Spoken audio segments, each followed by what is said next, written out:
Inshallah, Peace TV will start very soon. বাংলাদেশে আবারও সম্প্রচার শুরু হতে যাচ্ছে পিস টিভি বাংলার। ভারতের খ্যাতনামা ইসলামী বক্তা ডাক্তার জাকির নায়েক ইউটিউবে এক প্রশ্নের জবাবে এই কথা জানিয়েছেন। তিনি বলেন, বাংলাদেশে খুব শিগগিরই পিস টিভি বাংলার সম্প্রচার চালু হবে। ডাক্তার জাকির নায়েকের নিজস্ব ইউটিউব চ্যানেলে প্রচারিত এক ভিডিওতে দেখা যায় একজন দর্শক তাকে প্রশ্ন করেছেন, নতুন বাংলাদেশে পিস টিভি বাংলা কি চালু করতে পারবেন? এই প্রশ্নের জবাবে ডাক্তার জাকির নায়েক বলেন, পিস টিভি বাংলা বন্ধ হয়নি, এটি বাংলাদেশ আর ভারত ছাড়া সারা বিশ্বেই চালু আছে। ডাক্তার জাকির নায়েক বলেন, পিস টিভি বাংলা সহ ইংরেজি, উর্দু ও চাইনিজ ভাষায় চালু আছে। স্যাটেলাইট সম্প্রচার কখনো বন্ধ হয়নি।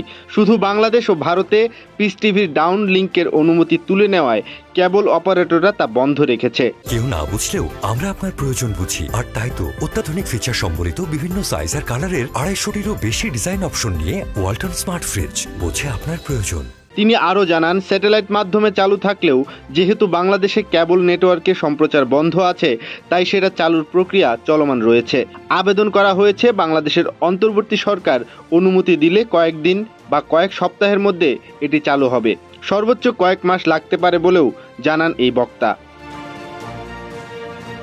জানা যায় 2016 সালের জুলাইতে ঢাকায় হোলি আর্টিজানে হামলাকারীদের একজন পিস টিভির বক্তা জাকির নায়েক দ্বারা উদ্বুদ্ধ হয়েছিল। এই অভিযোগের পর থেকে পিস টিভি বন্ধ করে দেওয়া হয়। হোলি আর্টিজানে হামলার পর দিল্লি থেকেও জাকির নায়েকের ওপর অনুসন্ধান চালানো হয় এবং ভারতেও পিস টিভির সম্প্রচার বন্ধ করা হয়। এই ঘটনার পর থেকে ভারতীয় এই ইসলাম প্রচারক 7 বছরেরও বেশি সময় ধরে দক্ষিণ পূর্ব এশিয়ার দেশ মালয়েশিয়াতে নির্বাসিত আছেন। সেখানে তার স্থায়ীভাবে থাকার অনুমতি রয়েছে। উল্লেখ্য, 2011 সালের 22 এপ্রিল বাংলাদেশে সম্প্রচার শুরু করেছিল ইসলামিক এই